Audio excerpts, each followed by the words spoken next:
Good morning. Just your Minford Marks tutor here. As with all things, Marks looks a little bit different. We can't meet together after school, but your Marks program can still provide you with a lot of resources and activities to help you continue learning. So I'm going to be focusing some time and effort on some videos to help you guys with some math and reading activities.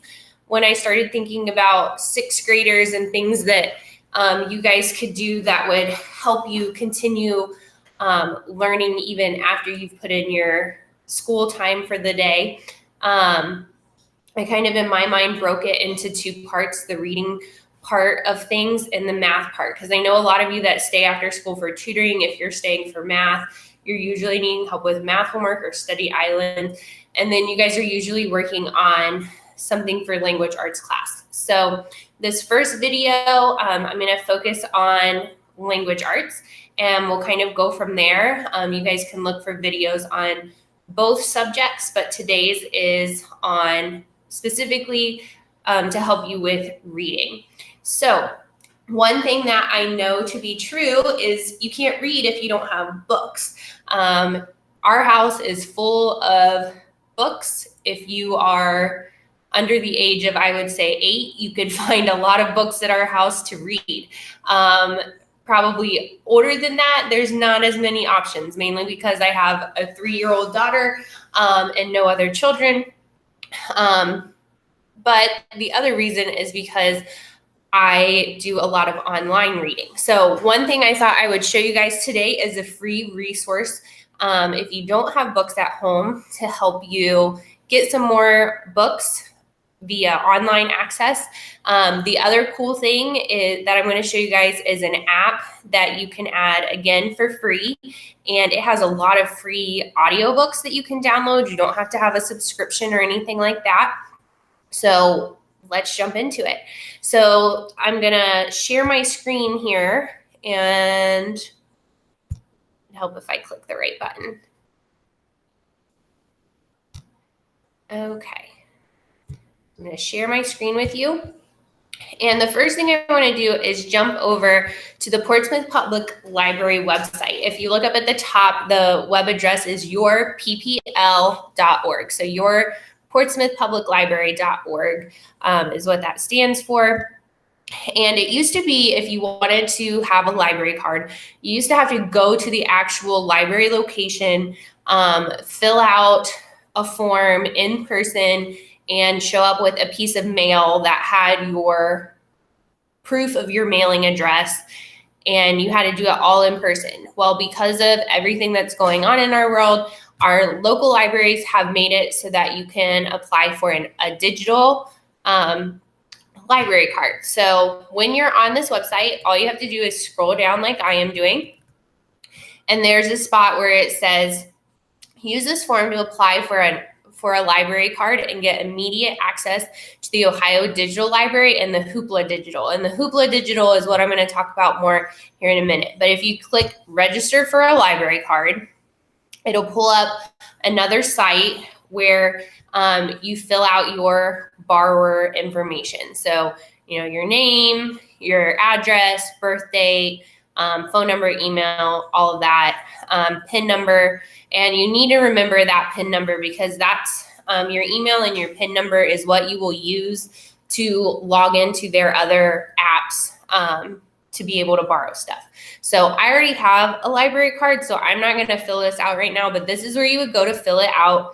And I'm assuming after you submit it, I haven't done this, like I said, because I already have a library card, but I'm assuming it's pretty immediate as far as once you have that inputted. I would assume that that's your library information. It might tell you after you submit if there's, if it'll email you your information or not. So there's where you would submit it.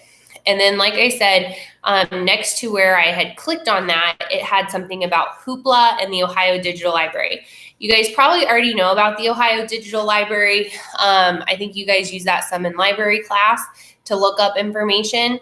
But I want to look at Hoopla Digital really quickly. So you could click on it here. I have it already pulled up. off to the side. So what Hoopla is, it's a digital library. It's probably more limited. Let me go.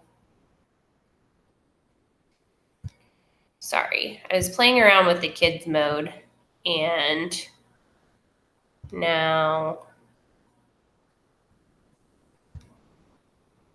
maybe I should just go back to it like this. Okay. So if you go to Hoopla, it'll have you type in, the first time you do it, it'll have you type in that email address and the, like your library PIN number. And then it'll have you create an account. Like I said, I've already done this. So the first time you log into it, that's kind of what it looks like. But the cool thing about Hoopla is it has free audiobooks. So you could go to audiobooks and I think you can download like 10 things a month. So you could scroll down and they have kids books, they have adult books, which parents, if you're watching this, you might need to monitor which books your kids download. There's all kinds of books. One thing that I like about audiobooks is I don't have a ton of time just to sit and read, especially with Millie underfoot. But if I'm working on a project or if your parents give you daily chores to do, one thing that's cool about Hoopla is it's audio. So you could turn on a book and you could still unload the dishwasher or change a load of laundry or make your bed or whatever your daily chores are. It kind of is a way that you can still get some literacy in and it doesn't even seem like you're working on it because it's reading it to you. So that is really cool. They also have books that you can download and read if you prefer to read. There's also movies, music, comics, and there's some television shows. So again, parents, if you're setting this up for your kids, there is a kids setting over here. I haven't played around with it a lot because obviously my child is not old enough to get on and play with this, but you could turn on the kids setting if you were worried about some of the title options that are available. But yeah, so that was my first resource that I thought would be helpful, especially if you're a household that doesn't have a lot of extra books laying around. Even though we have, like I said, a lot of books at my house for younger readers because we've been gifted a lot of books for Millie from friends and family. I know that as kids get older, books get expensive. So this is a free option to get some more books or audiobooks in your kids' hands. And like I said, I prefer audiobooks to sitting down and reading. I feel like a lot of our students do too. So that's my Minford MARCS tip of the day is to get an online library card and check out Hoopla.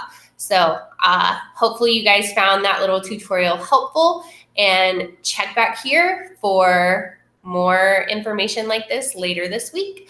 I'll talk to you later. Bye.